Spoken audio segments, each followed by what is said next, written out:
But I want to be clear. I'm not trying to be anyone's savior. I'm trying to think about the future and not be sad.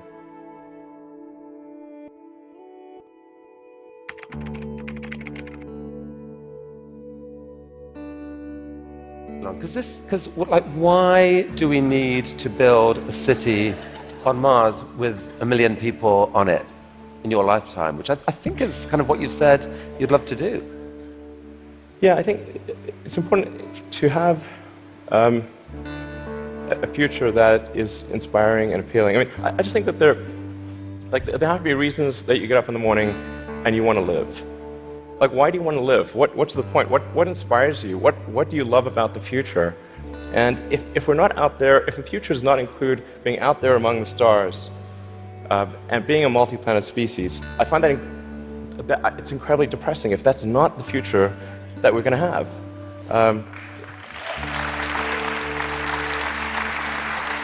People want to position this as an either/or. That there are so many desperate things happening on the planet now, from climate to poverty to you pick your issue, and this feels like a distraction. You shouldn't be thinking about this. You should be solving what's here and now. And to be fair, you've done a fair old bit to actually do that with your work on sustainable energy. But why not just do that? Well, I think I look at the future from a standpoint of the probabilities. It's like a branching stream of probabilities, and there are actions that we can take that affect those probabilities, or that accelerate one thing or slow down another thing, introduce something new to the probability stream. Sustainable energy will happen no matter what. If there was no Tesla never existed, it would have to happen out of necessity. It's tautological. If you don't have sustainable energy, it means you have unsustainable energy. Eventually, you'll run out, and the laws of economics will drive civilization towards sustainable energy inevitably. The fundamental value of a company like Tesla is the degree to which it accelerates the advent of sustainable energy faster than it would otherwise occur. So when I think what is the fundamental good of a company like Tesla, I would say hopefully it does. If it accelerated that by a decade, potentially more than a decade, that would be quite a good thing to occur. That's what I consider to be the fundamental sort of aspirational good of Tesla. Then there's becoming a multi-planet species and spacefaring civilization. This is not inevitable. It's very important to appreciate this is not inevitable. The sustainable energy future, I think, is largely inevitable, but being a spacefaring civilization is definitely not inevitable. If you look at the progress in space, in 1969 we were able to send somebody to the moon. 1969. Then we had the space shuttle. The space shuttle could only take people to low Earth orbit. Then the space shuttle retired, and the United States could take no one to orbit. So that's the trend. The trend is down to nothing. This is not.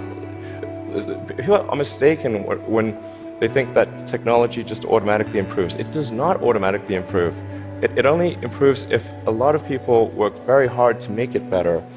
And actually, it will, I think, by itself degrade, actually.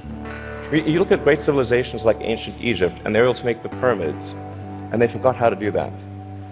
And the Romans, they built these incredible aqueducts. They forgot how to do it. It almost seems, listening to you and look at the different things you've done, that you've got this unique double motivation on everything that I find so interesting. Which is one is this desire to work for humanity's long-term good. The other is this desire to do something exciting, and it's often it feels like you feel like you need the one to drive the other. With Tesla, you want to have sustainable energy, so you make these super sexy, exciting cars to do it. Solar energy, we need to get there, so we need to make these beautiful roofs. We haven't even spoken about your newest thing, which we don't have time to do, but you want to save humanity from bad AI, and so you're going to create this really cool brain-machine interface to give us all infinite memory and telepathy and so forth. And on Mars, it feels like what you're saying is, yeah, we need to save humanity and have a backup plan, but also we need to inspire humanity, and this is a way to inspire. I think the value of beauty and inspiration is very much underrated, no question.